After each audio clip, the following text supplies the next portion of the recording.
Assalamualaikum warahmatullahi wabarakatuh. Jadi ini terkait dengan Isra Mi'raj kalau nggak salah. Makanya Rasulullah Muhammad SAW itu diisrokan dulu baru Mi'raj. Saya ada pengumuman. Oh ya udah. Terus ngerti tak?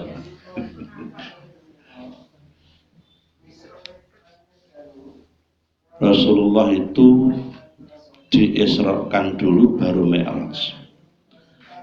Pertama bahwa Isra itu adalah perlambang perjalanan hidup dunia. Nah, Mi'raj itu perlambang perjalanan hidup di akhirat. Ini fakta pertama seperti itu. Kemudian bahwa fakta kedua, bahwa alam akhirat itu alam gaib, alam dunia, alam syahadah, alam nyata yang bisa dilihat.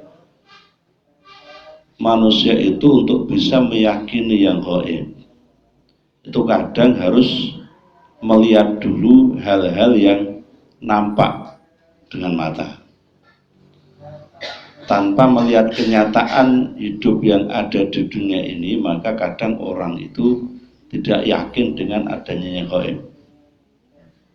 Tanpa adanya kejadian-kejadian luar biasa, baik itu menyenangkan atau menyedihkan, maka kadang orang tidak bisa percaya tentang adanya Tuhan. Ketika kita mengalami berbagai peristiwa yang di luar kendali kita, di luar kemampuan kita, di luar kontrol kita, kadang disitulah saatnya kita meningkat keimanannya. Walaupun ketika menerima peristiwa itu awalnya kita gak bisa menerima, koyongin dan sebagainya. Akhirnya terpaksa, akhirnya ya wis wong iki kuasaane Gusti Allah. Seandainya gak ada peristiwa yang seperti itu, belum tentu keimanan kita bisa meningkat. Bahkan belum tentu kita bisa yakin akan adanya Allah. Sehingga jangan cepat-cepat mengeluh, jangan cepat-cepat menyalahkan keadaan yang di luar kontrol, di luar kemauan, di luar perencanaan kita. Karena di situ menyadarkan kita bahwa ada kekuasaan di luar sana yang mengatur kita secara mutlak. Maka akhirnya dalam konsep Mi'raj pun Allah tidak langsung menaikkan Rasulullah dari Mekah menuju langit. Kan kadang ada orang bertanya, lu nak guru kepengin disuwan ke Gusti Allah ngopo to kok dadak saka Masjidil Aqsa. Kok orang langsung wae saka Masjidil Haram dinaikkan. Padahal kedudukan Masjidil Haram lebih tinggi dibandingkan kedudukan Masjidil Aqsa. Kok ya ora saka kono wae. Kok ya dadak nyang di Palestina. Jawabannya pertama dan kedua sudah saya sampaikan. Nah, maka terkait jawaban yang kedua bahwa kadang manusia itu agar bisa yakin kepada yang gaib, maka dia harus mengalami berbagai hal dan melihat berbagai hal yang sifatnya zahir syahadah. Ketika Rasulullah menceritakan Isra kepada orang-orang Arab Jahiliyah waktu itu, maka Rasulullah menceritakan bahwa tiang-tiang masjidnya berjumlah sekian, bentuk masjid seperti ini dan sebagainya. Bahkan Rasulullah bilang bahwa ini sedang ada kafilah yang berjalan pulang dari Palestina dan besok siang akan datang sampai ke Mekah, begitu. Lalu ketika siang harinya jarak 1 hari betul ada kafilah yang datang dari Yerusalem ke Mekah, mereka baru percaya. Kemudian mereka bertanya kepada kafilah ini, betul bahwa bentuk Masjidil Aqsa seperti ini dan sebagainya. Dijawab mereka benar dan sebagainya. Akhirnya mereka yakin dulu dengan cerita Rasulullah, sehingga diharapkan dengan yakin terhadap berita Rasulullah tentang keadaan Masjidil Aqsa dan Yerusalem yang Rasulullah sampai saat itu belum pernah pergi ke sana. Bahkan seumur hidup Rasulullah tidak pernah sampai Baitul Maqdis, tidak pernah sampai Palestina. Maka orang-orang Arab Jahiliyah waktu itu yakin bahwa memang Rasulullah ini bisa dipercaya. Lalu giliran selanjutnya Rasulullah menceritakan tentang Mi'rajnya, bahwa dari Yerusalem yang sudah diceritakan tadi, Rasulullah bercerita, saya diangkat oleh Allah melewati berbagai langit dan sebagainya, melewati surga, neraka dan sebagainya. Lalu saya masuk ke arsy Allah, di mana tempat itu malaikat pun tidak bisa masuk dan sebagainya. Akhirnya masyarakat jahiliyah terpecah. Wis diceritani, nak Rasulullah itu belum pernah ke Yerusalem, menyatakan fakta-fakta Yerusalem benar, mereka juga benar. Tapi ketika Rasulullah menyatakan Mi'raj diangkat ke langit Allah, ternyata sebagian besar tetap saja tidak percaya. Jadi memang sifat dasar menungso ora percayonan. Kadang kita sendiri kadang juga kepercayaan pada Allah itu kan juga menurun, kadang menurun. Malah kadang suatu saat di titik nol, tidak yakin sama sekali dengan kekuasaan Allah, kadang seperti itu. Antara ateisme dengan orang yang perfeksionisme akliyah itu hampir mirip, hampir sama. Cuman yang satu beralasan bertuhan, yang satu menyatakan tidak bertuhan, tapi hampir sama. Nah, sehingga perlu kehati-hatian dalam sikap hidup ini, bahwa keyakinan ini jangan hanya terpengaruh dengan keadaan-keadaan zahiriyah, dengan keadaan-keadaan duniawi dan sebagainya. Waktu itu yang yakin dengan cerita Rasulullah tentang Mi'raj, ketika cerita tentang Isra ini 100% yakin semua. Tapi begitu Mi'raj ini yang yakin tidak ada sepertiganya, bahkan tidak ada 1/10 orang.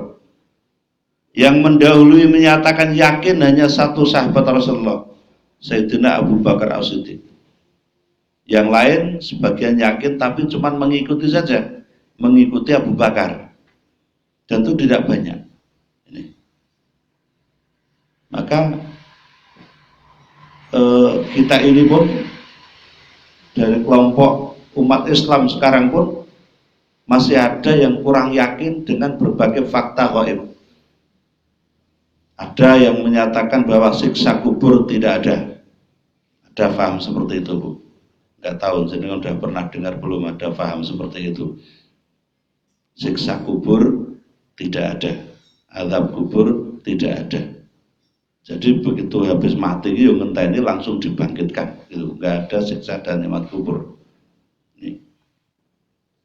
Kemudian juga ada yang tidak percaya dengan fakta surga neraka, dengan pernyataan begini, bahwa surga neraka itu keadaan batiniah, sehingga surga neraka itu tidak harus dialami besok, sekarang pun sudah dialami, dan besok sudah tidak ada surga dan neraka. Ada yang seperti itu.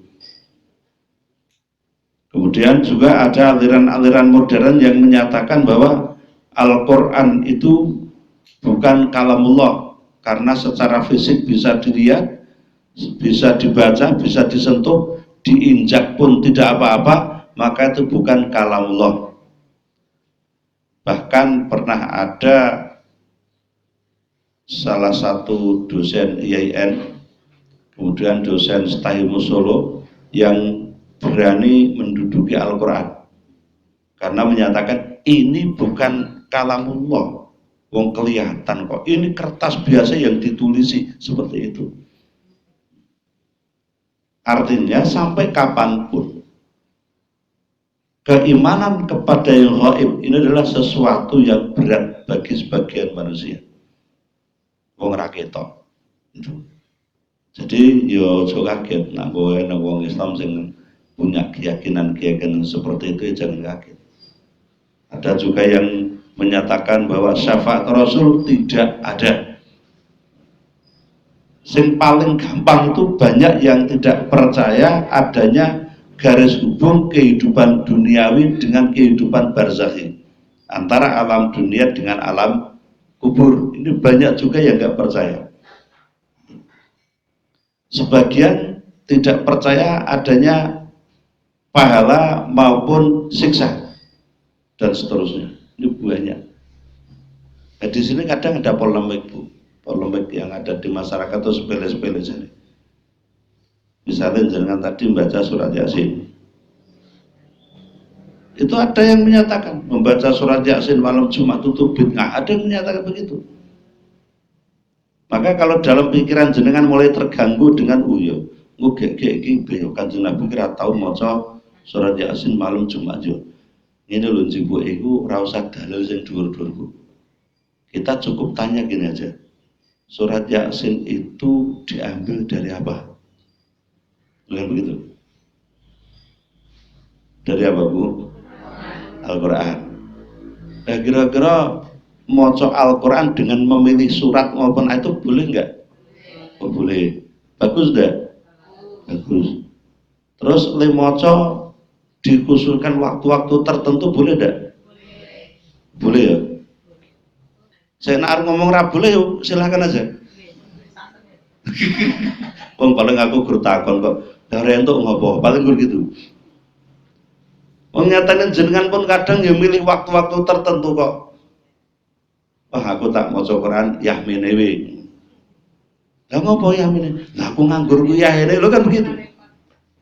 Kok ya ora tau takon Rasulullah tau ora ya maca Quran yahene? Kok ya enggak pernah tanya gitu. Itu. Jadi kita cukup sederhana lah. Surat Yasin bagian. Yo ning yo aja surat Yasin terus. Yo entuk lah kala-kala malam Jumat maca surat Tabarok silahkan saja boleh juga. Yo aja kuwi tok, yo wacanen kabeh ngono kan begitu.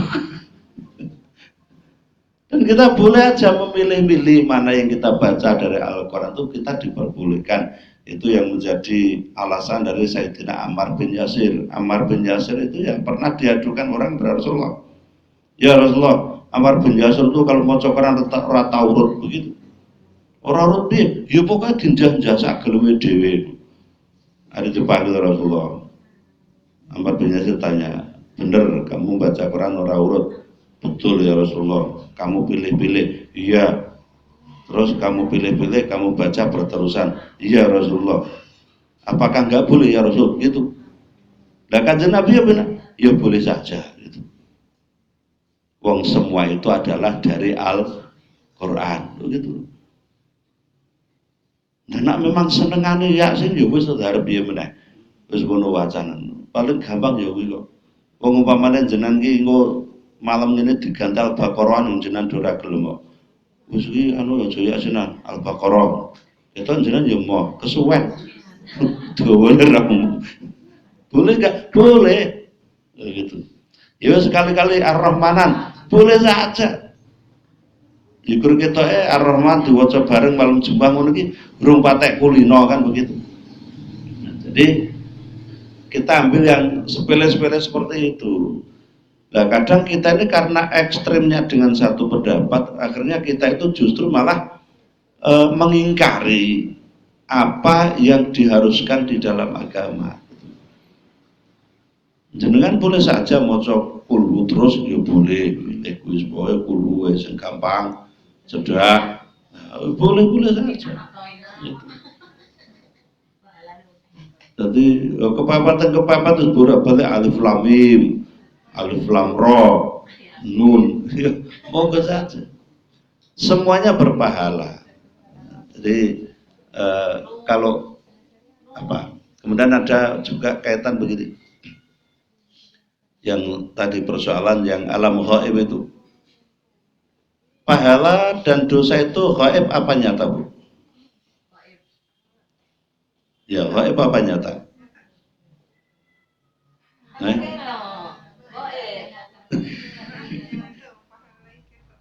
Nyata secara gaib gitu ya. Saya ketok ora pahala.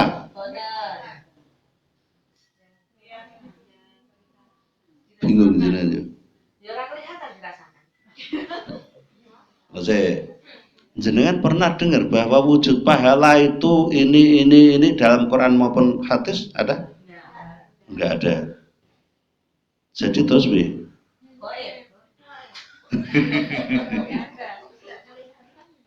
Oke. Kapan pahala diberikan?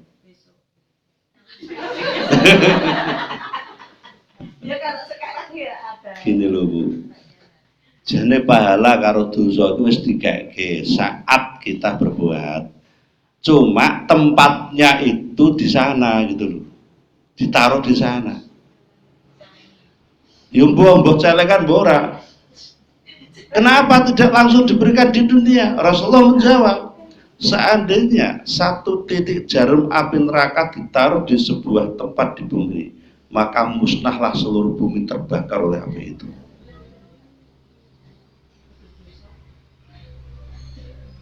Jadi kalau satu titik jarum saja ditaruh dosa manusia, siksa neraka dalam bentuk api taruh di bumi, saat itu juga hancur semua, mati semua. Maka dunia tidak mampu menampung maupun ditempati oleh dosa maupun pahala. Jadi langsung dikeke, tapi ya di kono sing tempati mampu loh. Di dunia nggak akan mampu menampung itu. Jadi nggak ada pahala dan tertunda, dosa tertunda. Cuman kematian kita aja yang belum menjumpakan dengan pahala maupun dosa. Sebenarnya langsung diberikan. Makanya surga neraka itu adanya kapan? Ya sejak awal penciptaan semesta sampai sekarang ada. Untuk apa? Untuk menampung dosa maupun pahala. Lu kan gitu. Wonge jarine lem mlebu swarga neraka kok nek wis di tangkekna kiamat. Lah terus saiki swarga neraka isine apa kan begitu? Ya itu tadi. Surga itu ditempati oleh pahala-pahala amal kita. Sehingga begitu kiamat terjadi, setelah hisab kita masuk disambut dengan itu. Neraka diciptakan untuk menampung dosa-dosa kita. Nah, karena saat dipanggil yang disil jadi nggak ada pahala maupun dosa yang tertunda, ada. Tetapi tempatnya saja. Wujudnya pahala nggak pernah disebutkan Allah.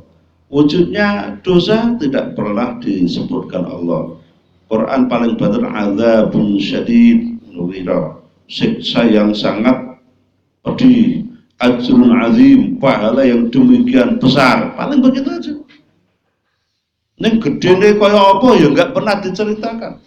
Siksa pedihnya seperti apa ya juga tidak dinyatakan oleh Allah. Ini yang gaib semua.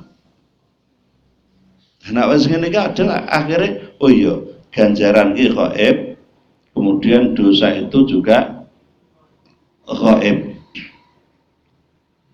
Nah, kadang kita percaya bahwa ada dosa, ada pahala. Tapi kadang tidak percaya sama kekuasaan Allah mengatur pahala dan dosa. Pahala dan dosa diatur siapa? Yakin ya? Sing ngatur Gusti Allah napa wae dhewe? Allah. Bisa ndak Allah itu memindah-mindahkan pahala dan dosa?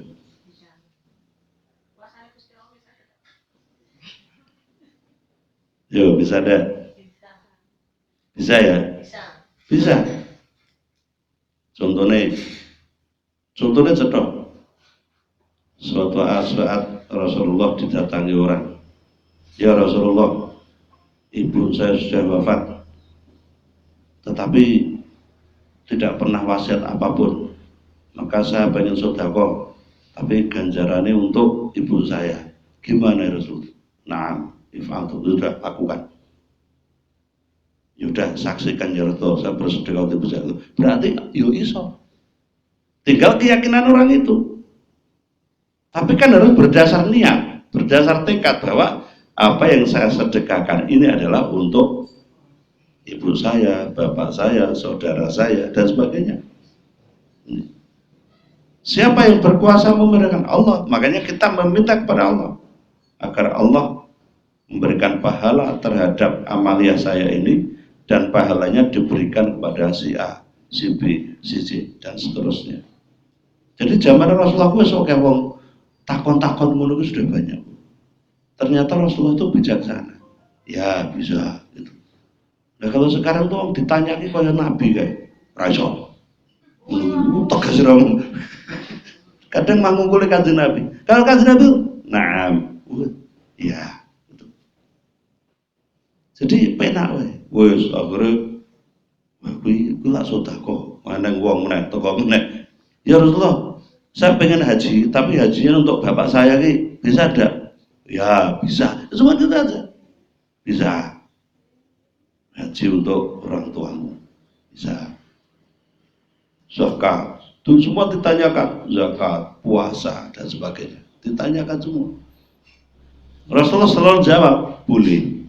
Selalu jawab, na'am, silakan. Selalu.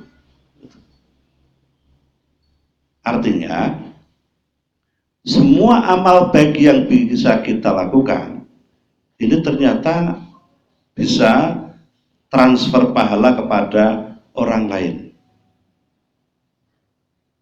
Dan itu juga dijamin di dalam Al-Quran surat At-Tur ayat 21.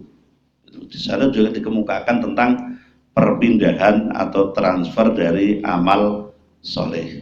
Itu. Maka terhadap yang ghaib, yu'minu nabil ghaib, keimanan kepada yang ghaib ini harus sepenuhnya. Nah kita kadang separuh-separuh, nak ngene yakin, nak ngono ora yakin, kadang seperti itu. Nah, kembali pada yang kemarin kita bahas. Jadi terkait dengan Isra Mi'raj, kemarin sudah kita kemukakan bahwa dunia ini gelap sehingga Isra disimbolkan dengan Lailah, malam hari. Asra bi'abdihi Lailah, Asra diperjalankan. Jadi orang sakarep dhewe ora mlaku dhewe kanjeng Nabi. Tapi apa? Diperjalankan. Berarti yang membuat perjalanan itu Allah secara mutlak, bukan karepe kanjeng Nabi Muhammad. Rasulullah tidak punya kemampuan untuk berjalan seperti yang dikehendaki Allah itu. Dari Masjidil Haram ke Masjidil Aqsa sampai ke Sidratul Muntaha, Arsy Allah, kembali lagi ke Mekah dalam waktu sekitar 3 jam. Rasulullah tidak punya kemampuan untuk itu. Tetapi Allah Maha Kuasa. Allah ingin transfer badannya kanjeng Nabi Muhammad itu dari satu tempat ke tempat lain dalam tempo yang sangat singkat. Seandainya Allah itu tidak membiarkan umat dalam kesesatan itu, mungkin perjalanan Rasulullah tidak sampai 3 jam. Paling banter 1-2 detik bisa, dan Allah mampu untuk itu. Tetapi Allah tidak ingin yang kaula niki gurdo bingung karo mumet mikir kuwi, maka dibuat skala waktu 3 jam. Artinya pikiran kita isek nyandak itu, oh iya dengan pesawat sekian, kecepatan sekian dan sebagainya. Jadi Mekah ke Palestina waktunya lebih lama dibanding dari Palestina menuju Arsy Allah. Lebih lama yang Mekah sama Palestina. Nah sekarang aduh tiwu. Mekah Yerusalem dan Yerusalem ke Arsy-nya Allah jauh mana?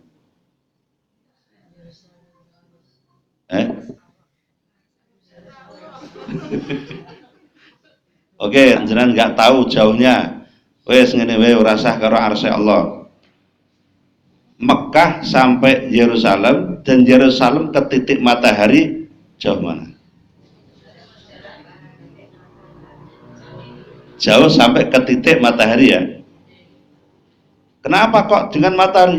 Ya karena Rasulullah itu ketika akan menembus galaksi Bima Sakti, di mana alam semesta kita ada, Rasulullah tembus matahari, melewati matahari.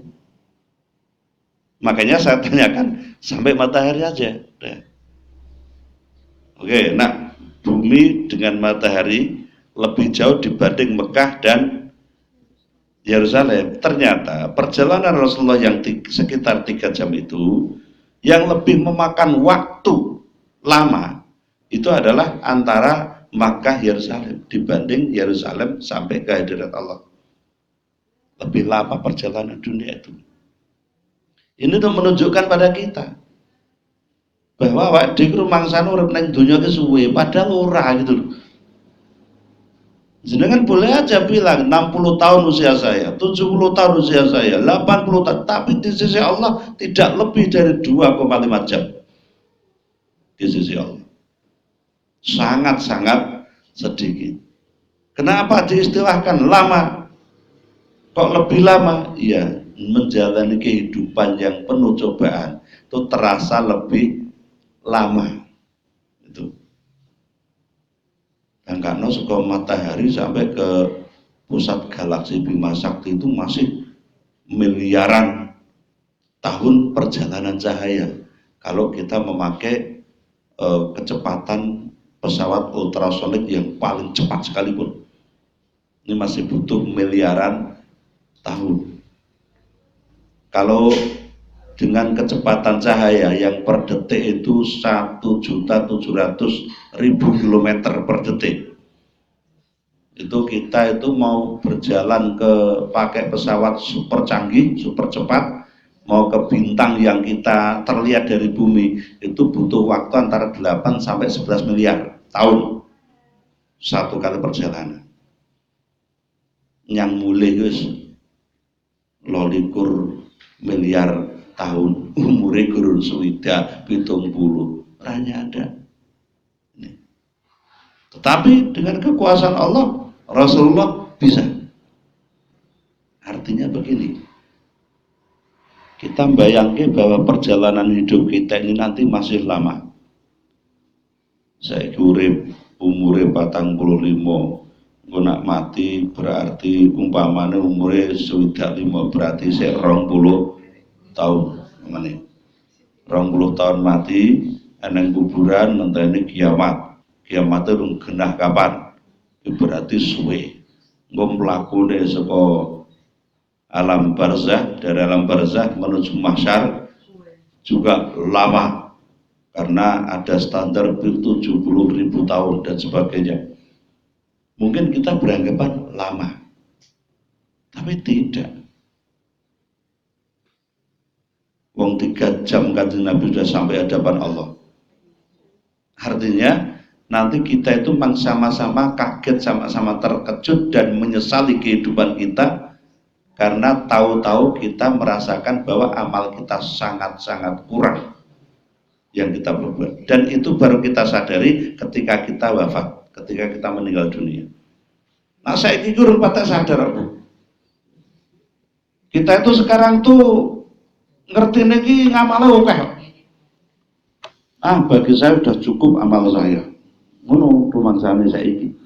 Tapi begitu kita nanti sekaratul maut, kita udah mulai merasa menyesal. Ngopo ya wingi kok waktu kok oke-oke mung tak ngono begitu. Nek isih sehat niki mbok yo ning pengajian ini barang ki yo engko ki engko bengi umpamane mlebu ning mitra terus lali opo. Iya, wis lali. Rumangsane urip isih suwe meneh dan merasa bekalnya sudah cukup. Kadang kita itu menggunakan harta untuk sedekah, untuk infak itu kita lek sedekah wis akeh saiki tuku klambi sing larang itu sing mahal-mahal dan sebagainya. Itu. Kadang ki lali nak lemari wis numpuk sandangan 50 punjul. Punjul ya? Ya ora punjul. Itu. Dan kita ketika beli hal seperti itu nggak ingat bahwa kelak di akhirat itu semua harus dipertanggungjawabkan. Itu nggak ingat kadang. Ini alam gaib seperti itu. Maka kalau bisa kita tuh berjalan di muka bumi, ini harus sudah mengarah ke akhirat. Sama seperti Rasulullah bahwa Isra itu diperjalankan Allah, Mi'raj juga diperjalankan Allah, kita harus menyerah dengan perjalanan yang dibuat oleh Allah bagi kita di dunia ini. Kita boleh membuat rencana, cuma kita tetap pasrahkan kepada Allah. Itu mau tahun ajaran baru kayak wong bingung loh. Kok kayak wong bingung? Kadang saking bungkuna anaknya diseneni, gua gitu ya. Tas nang kono ora lulus, nang kono ora lulus. Arep dadi apa kowe? Jangan. Pasrahkan kepada Allah. Begitu. Kita itu tidak punya kemampuan untuk membuat takdir seseorang, Bu. Tidak bisa. Pokoknya harus kenaikan kelas, harus lulusan, nyuwun sewu, emosinya disetel sing apik. Ngarep tampa rapot, emosi disetel sing apik. Nampa rapot kok anake diseneni iki ngopo? Ora ringkeng-ringkeng, gawe rapot dhewe. Itu. Gimana? Oh gitu. Boleh punya target. Tapi kalau sudah terjadi, jangan langsung dipaskir target. Kan begitu. Misalnya begini, saya lah umpamanya anak saya misalnya, saya target ranking suci. Boleh. Iya Pak. Wes, anaknya dikawal di sinau dan sebagainya. Kadang kita tuh punya target sama anak orang. Iya orang bang. Ngopo? Duwe target ning ra tau ngancani sinau. Iki lak ora sembodo lho iki. Iya ora sembodo. Jebule bar kuwi terus anakku nomor rapot rankingnya 4 Ya sudah kita bilang, ya udah, toh kamu sudah menjalani tes, kamu sudah belajar, ya sudah. Aja tingsoni wong target siji kok entuk 4 wis ben. Gitu. Tapi biasanya sing kerep nesu-nesu wong itu, Bu. Ibu anak-anak itu sing kerep nesu-nesu. Rumangsane iki nak anak iku ranking siji iki donya iki rampung urusan ngono rumangsane. Tidak selesai. Bagi mbah-mbah yang punya cucu hati-hati, jangan sering marah-marah sama cucu gara-gara tidak dapat ranking. Udah. Yang penting besok ranking kematian tuh husnul khotimah gitu aja. Anak kok, ya ngono iki kadang. Jadi saya itu diingatkan oleh Allah dengan anak-anak saya sendiri. Makanya saya selalu bicara seperti ini, sembari saya mengingatkan diri saya sendiri. Kadang diri saya sendiri itu juga mau terpancing emosi saya. Lagi bocah wis diusahake koyo-koyo kok iki koyo ngene wae. Kadang saya masih begitu. Kemarin saya curhat sama anak saya yang baru itu. Adikmu gini. Nah, aku diingatkan anakku dewi. Pak, tenang saja, insya Allah untuk D ini nanti ada jalan yang lebih baik. Ngono kuwi anakku, iki aku kalah karo anakku ya. Aku isin memang.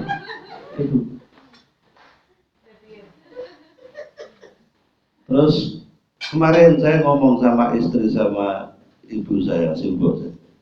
Wah ini mikir sing siji rada mungkin untuk hiburan yang khusus kaya mbok saya gitu loh.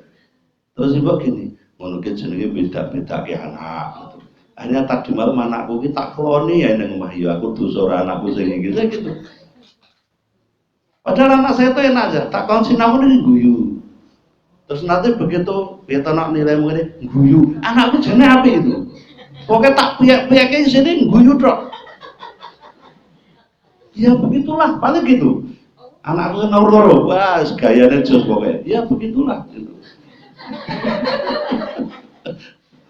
Ya alhamdulillah saya belum sempat marah. Semoga Allah selalu menjaga saya. Saya belum sempat marah. Akhirnya karena saya untuk masukan dari anak saya yang baru-baru sih buat saya genting ngandani bojoku. Wes kira anak sing iki ben wae ben. Sanganune. Jadi dengan anak tolong boleh kita buat target. Ketika target tidak terpenuhi, tetap bersyukurlah. Karena apa? Karena anak ini masih terkendali. Wong ya sik manut kok. Begitu. Lah nyatane nak wis sinau tenanan. Nilainya tetep elek, ajeng jenengan apa nih? Wong kira-kira jenengan kon nggarap tes dhewe rumus nek iso jawab kok yo ana. Ini dalam pelajaran sekarang kan sulit. Oh kadang gurune ra ijo. Cuman nak gurune ra ijo lah ada alasan. Anak-anak ini untuk PR ya kan. Ibu guru, Pak guru kadang ngono untuk PR ya ngono. Lah kok gurune nang omah iki sinau. Ya sinau. Iki piye to ya ngono. Jadi hidup di dunia ini nyuwun sewu, ini kerangkanya harus diarahkan ke kehidupan akhirat. Persoalan nilai, harta dan sebagainya, ini semuanya duniawiah. Yang penting kerangka akhiratnya tercapai itu. Yang penting tercapai kerangka akhiratnya. Selama anak itu sholatnya masih bagus, ngajinya gelem, kita nasihati itu masih mau, itu namanya target kita itu sebenarnya sudah dikabulkan Allah. Nak nilai itu subjektif, nilai itu subjektif. Nyatanya kadang ki guru ki nilai ki mesti nak bener kabeh, kadang karo ngantuk ngono ki yo. Akhirnya ada murid protes tuh, Pak, sana dibetulkan masa tempat saya salah, lah begitu ada seperti itu. Maka dengan anak menjelang kenaikan kelas ujian seperti ini, yang penting wong tua ki melu prihatin, banyak puasanya, banyak tahajudnya, doakan anak. Tendungak kau cobain jonggarap le ujian, jadikan bermanfaat ilmunya. Lu ngono lu, dawat dikit ya Allah mampanu sakit garap soalipun, nak soal ki jonggarap kabeh wong soal wis eneng kok. Lah kadang kita itu tanya anak ya kleru lho. Leno soalnya gampang ku angel. Nah anakku jawab ini gampang Pak gitu. Lah yo. Bisa menggur maca soal kok. Gitu. Maka ini saat-saat kita harus lebih bersabar dengan anak-anak kita ya saat seperti ini. Golek ke sekolah, mencarikan sekolah zaman sekarang lebih sulit Bu dari zaman dulu. Begitu. Kadang kita anaknya leboke kono ora klebu. Nah aku mau nak lah yo ora ujian kene wae ben yo ngono wae to. Toh masih banyak sekolahan yang lain. Terus kita bilang, tidak favorit. Lah bedanya ki opo? Yang penting ilmunya bermanfaat, jadi anak yang soleh-solehah. Selesai. Saya pernah bicara sama anak-anak itu. Gimana sekolah itu nak iso golek sing favorit saya kan gitu. Anak saya nak ngomongin apa? Bapak dulu sekolahnya favorit enggak? Ngono. Lah aku ora tahu favorit sekolah itu. Iya loh. TK ora tahu, MI ning desa ngarepan omahku kae, MTS yang pusung kono kuwi. PGA-ne Solo 3, ke sekolah pasaran kabeh. Kuliah guru IAIN, ya ini diguru ke wong guru IAIN, injo ngopo, paling injo ndonga kendurian, ada yang bilang gitu. Gitu. Lah saya ditanya anak saya, apakah Bapak sekolah di tempat favorit? Ya saya pikir, iya favorit saya. Lu favorit dari segi apa? Di hadapan Allah. Ini kira wong tua ora kalaro anak toh. Jadi kita ini sering memberhalakan dunia.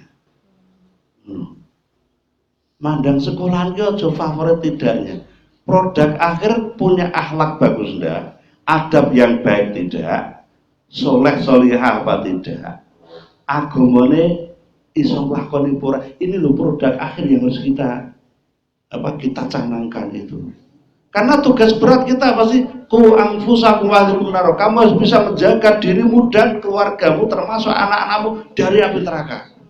Itu. Jadi saya sering kalah dengan anak-anak, sering kalah. Anak saya yang nomor 3 kuwi ngono. Nilai iki mbok sing apik.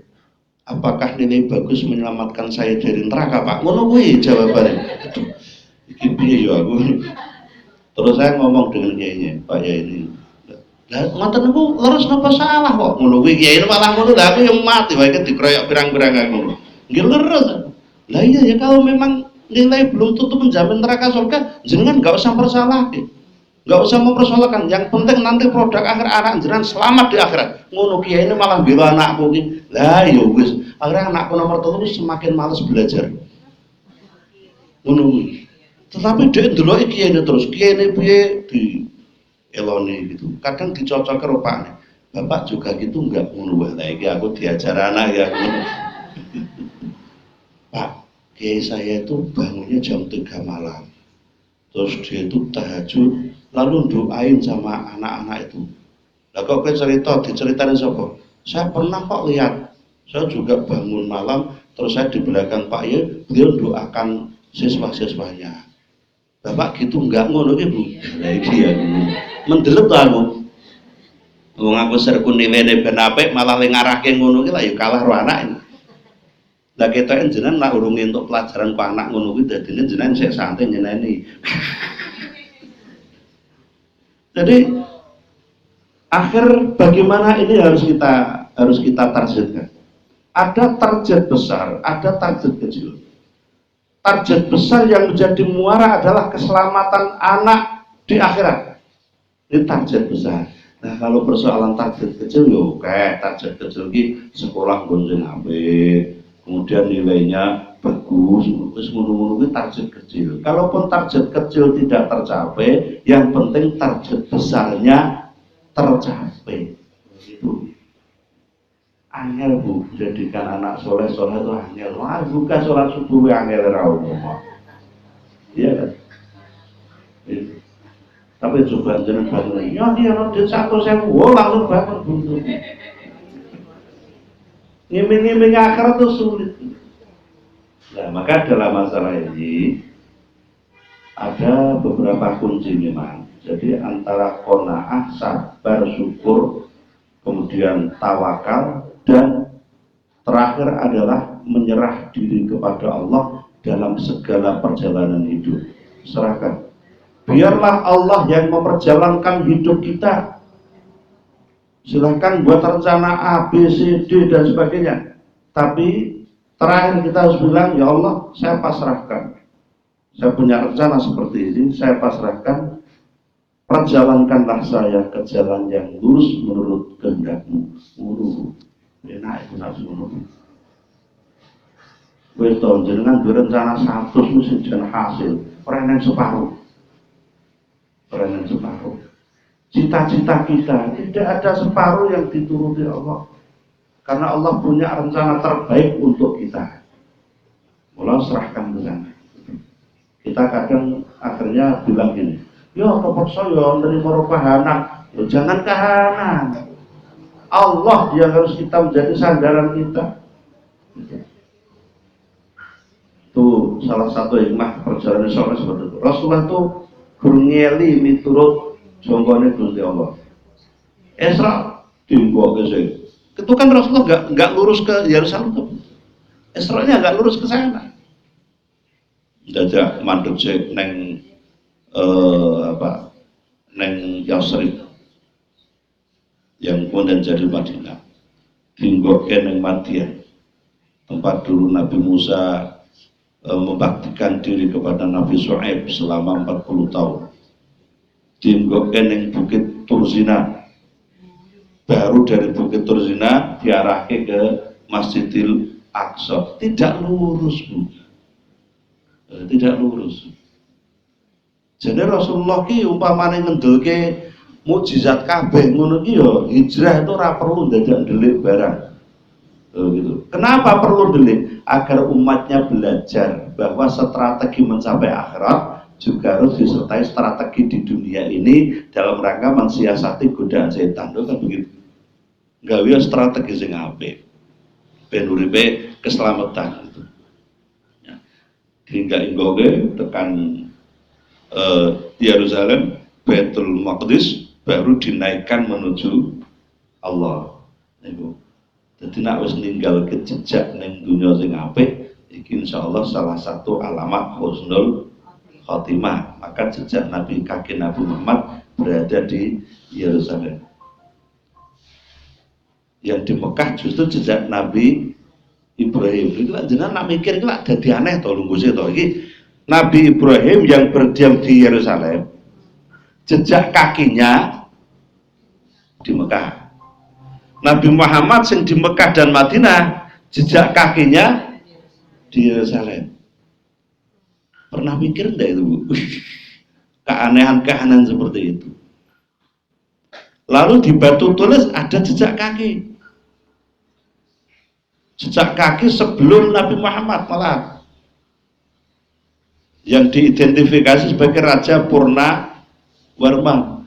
Lalu tulisan di bawah jejak kaki sampai hari ini oleh para sejarawan dinyatakan tidak bisa terbaca. Begitu. Saya tuh penasaran dengan jejak kaki sing nang kono kuwi. Nah, terakhir saya diskusi dengan seseorang yang mengerti ilmu hikmah itu, Pak Solehin. Wong niku jejak kaki niku iso diwaca niku. Niku kalimatnya kan mang delok tulisannya sing teliti saestu. Niku nek huruf Arab niku huruf napa? Saya perhatikan betul. Oh iya. Ternyata ya tulisannya cuman ya dzal jalali wal ikram, cuman begitu kok. Wahai zat yang maha agung dan maha mulia, kepada Allah. Purnawarman tahun berapa, Bu? Ayo pelajaran sejarah ini. Sebelum 800, Bu. 400-an Kutai Kartanegara. Purnawarman. Ya, Purnawarman 400. Yang Purnawarman tahun 700-an. 700-an Masehi. Artinya itu sezaman dengan Rasulullah. Maka dimungkinkan karena beliau kan dari India baru menuju ke ujung kulon Jawa. Bisa jadi sebelum ke India dia memang dari Timur Tengah kan begitu. Maka dia lari ke sini membawa kalimat Dzul Jalali wal Ikram, yang dengan kalimat itu maka kakinya iso ngantep neng dhuwur watu, akhirnya tercetaklah kaki beliau dua kaki itu. Nah, genti bar ngono aku genti penasaran karo tapak noto sing ning gedangan. Lah iki kok iso ini? Itu enggak ben-ben lho, Bu. Itu bukan tipahan lho. Iya, kaki ditapak kayak gitu, orang kok dipahat nggawa dinding enggak. Siapa? Itu tapaknya Pangeran Kanjeng Sunan Pakubuwono IV. Nah, kita tahu bahwa Pakubuwono IV ini membuat karya sastra yang demikian hebat seperti Serat Wedotomo dan sebagainya. Artinya beliau juga orang yang dekat dengan Allah. Jadi memungkinkan untuk membuat tapak seperti itu. Awake dhewe mbok ngidak ngasek sak kemenge. Oh iya, kalau itu bisa. Dulu kan tidak ada seperti itu. Iya. Gitu. Nah, saya ini gampang rasa wirid gitu, nggak semen, tak pakai jebret jadi ya gitu. Tapi apakah bisa bertahan lama? Kita nak tapak kaki kita nggak bisa bertahan lama. Paling enggak gitu, enggak pecah. Paling gua anak putune gopo buang kan menurut. Nah, tapak kaki orang-orang mulia seperti itu menjadi pelajaran bagi kita bahwa tinggalkanlah kemanfaatan untuk orang banyak, sehingga itu nanti akan mengantarkan terus kepada kita pahala yang mengalir tanpa habis, kan begitu. Terus pokoknya ini, Bu, melaku miturut karepe Gusti Allah ngono. Ning arep niki angel wong atine ora yakin kok. Yakin dulu, yakin bahwa semua kehidupan kita ini adalah campur tangan Allah. Itu. Ya contohnya anak mau lho, anak dhewe saya dhewe lak sekrepe sing dipaksa anak to. Soalnya maksa wong tuwa lak angel, ya to, maksa pakne mesti anteman. Akhirnya anak sing iso dadi korban. Kowe ngono iki. Kudu ngene. Ngono kuwi. Wong kadang manut kuwi mergo perintah, manut yo ngono. Iya, ngono ta. Loh, nak manut kita aku dulu ora mergo perintah toh. Alamiah, lo kan begitu, alamiah. Ya, bagaimana kita bisa membuat situasi keluarga itu bisa alami seperti itu? Itu. Ngono ya ilmu, aku ya kayak sinau kok. Saya itu juga belajar dengan hal-hal seperti itu. Jadi balik dunia itu gelap. Agar tidak gelap, maka kita cari petunjuk melalui ayat Allah, ajaran-ajaran agama, dan paling tidak sikap kepasrahan kepada Allah inilah yang membuat kita ringan. Orang yang bisa pasrah kepada Allah, pikiran, hati menjadi ringan. Kadang kita ada rasa beban berat karena kepasrahannya kurang, tawakalnya kurang, sehingga orang kadang yusik permut, nesu, yusik poyang payeng, puntang panting dan sebagainya. Ini. Pokoknya kalau kira-kira, aku kok usaha ini mentok, udah pasrah, udahlah, biar Allah yang ngatur. Itu. Ketika kita sudah berada pada titik nol kepasrahan, Allah yang akan berbuat. Terus pasti itu. Neng titik nol kepasrahan loh. Lah dhewe pikirannya sing yo kepengin nyampuri urusan Gusti Allah kok. Enggak akan mampu kita.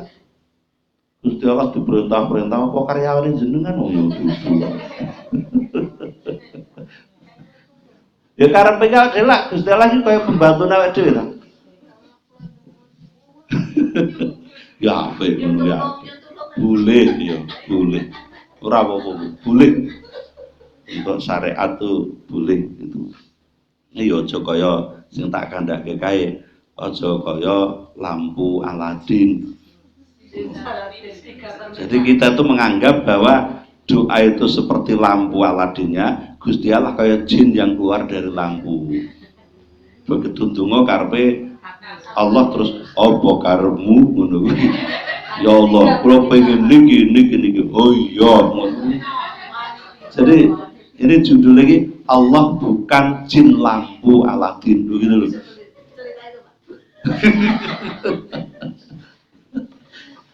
Ya saya itu baca kitab Al-Fulail Walilah itu senang, kisah 1001 malam itu senang. Itu ada 4 jilid kitabnya tebal. Kalau jenengan maca 1001 malam kayak walau maca bertipis aslinya tebal. Ada 800 kali 4 berapa halaman jadinya? 1600, 3200 halaman. Itu kitab aslinya, kisah 1001 malam. Terjemahan yang asli itu ada 4 jilid juga. Satu jilidnya sekitar 900 sampai 1000 halaman. Itu terjemahannya. Yo kandul-kandul menunggu. Saya suka baca itu. Nah, saya sering membuat perumpamaan seperti tadi. Oh berarti kadang manusia itu memperlakukan Allah itu hanya seperti dalam dongeng-dongeng itu. Jadi orang kok awake dhewe sing kudu nuruti dawuh Gusti Allah, ning malah Gusti Allah sing kudu nuruti jalukan awake dhewe. Itu. Gimana? Oh ya, memang.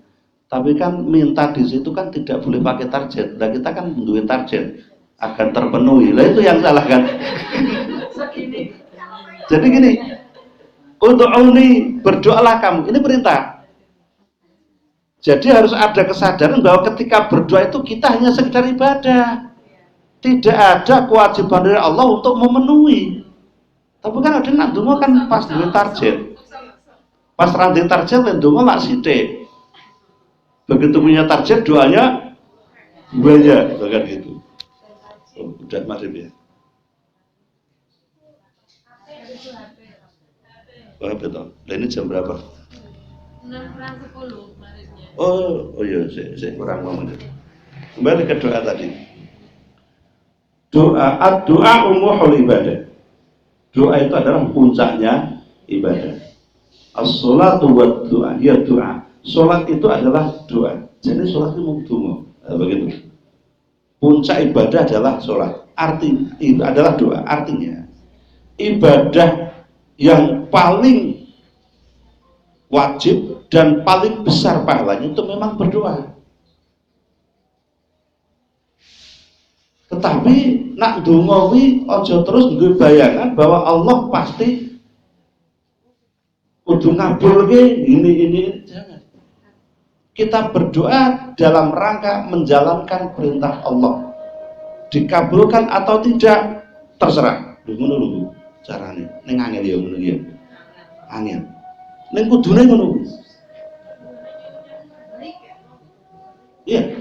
Mintalah yang baik, rapopo. Ning dipenuhi atau tidak urusan Allah. Tapi jangan menganggap bahwa ketika sing dipenuhi sing elek, ya Gusti Allah mau muni ngene iki, jangan. Karena yang jelek itu adalah usaha kita.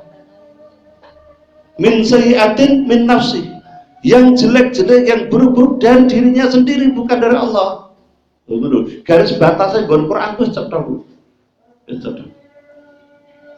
Ya satu pemikiran ini jenengan naik pengen mi'raj, iki kudu ngono kuwi. Kepengen mi'raj ke hadapan Allah, pasrahkan semua kepada Allah. Ketika berdoa hanya sekedar menjalankan perintah Allah sebagai kewajiban, tidak usah punya target dipenuhi atau tidak. Perbanyaklah doa, artinya perbanyaklah ibadah. Nah orang tahu dipenuhi malah beneran, berarti Allah itu sangat cinta dengan rintihan-rintihan kita. Kadang Allah begitu. Kenapa doa kita belum kabul? Karena Allah masih cinta kepada rintihan Dia. Kenapa Allah cepat mengabulkan? Karena Allah sudah benci dengan suaranya. Itu sabda Nabi itu. Hati-hati. Kalau dipenuhi terus, ya malah hati-hati. Ya apa-apa, ya boleh-boleh saja loh. Oke, saya kira itu dulu. Ini masalah doa kita lanjutkan kamus depan. Oke, ini sambung menyambung menjadi satu. Bismillah. Demikian, semoga ada manfaatnya. Al-Fatihah. A'udzubillahi minasyaitonir rajim. Bismillahirrahmanirrahim. Alhamdulillahirabbil alamin arrahmanir rahim maliki yaumiddin. Iyyaka na'budu wa iyyaka nasta'in. Ihdinas siratal mustaqim. Siratal ladzina an'amta 'alaihim ghairil maghdubi 'alaihim waladdallin. Rabbil ighfirli wa liwalidayya wa li jami'il muslimin. Wal 'afwu minkum. Assalamualaikum warahmatullahi wabarakatuh.